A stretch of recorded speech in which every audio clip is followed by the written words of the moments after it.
Hey, how's it going? So this is a touch-up on my 2014 Chevy Traverse power saving mode from quite a few years back.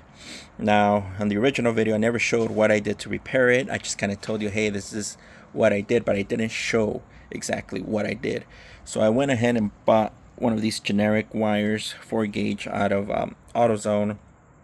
Actually, that time I had done it O'Reilly's because AutoZone didn't have it, and there was this asshole guy that was working there that I didn't like, and I didn't want to ask for stuff.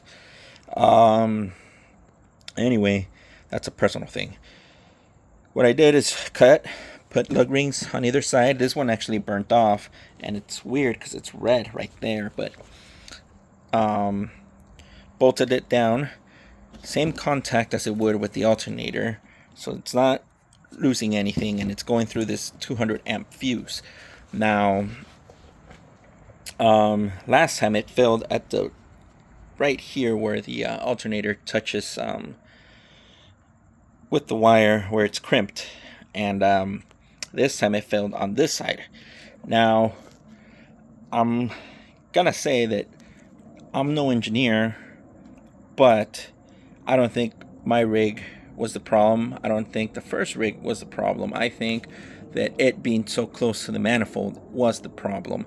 Now, we may be actually getting some leak from the coolant that may have caused this kind of corrosion,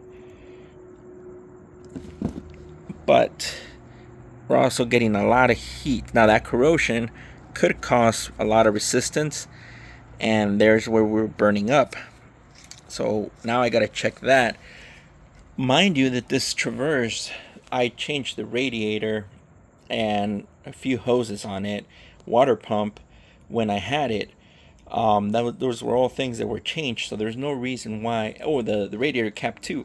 There's no reason why it should be spraying any more coolant unless it developed another leak, which is kind of annoying. And I say it may have developed a leak because, again, we have this issue.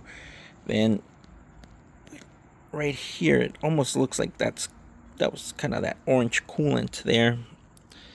It might look like just rust, but I feel like that might be coolant right there.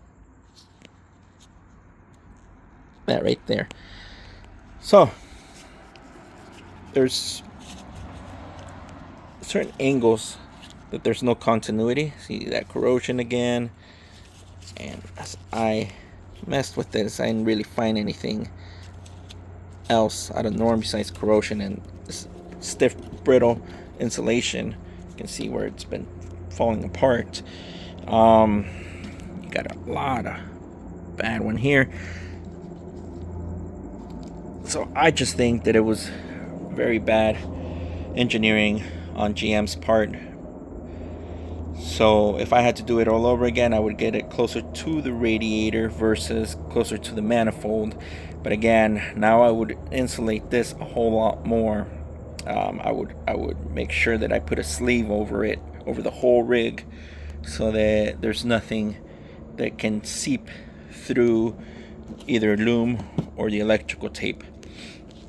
So if you want, you can get the OEM part from, because this is a weak point ultimately, right here. You can get the OEM part from the dealership, pay $150 for it, slap it on, and have it fail in 7 years. Or you can still do mine, and this time my sister-in-law said it cost her about $50. So that's up to you, whichever one you want to do.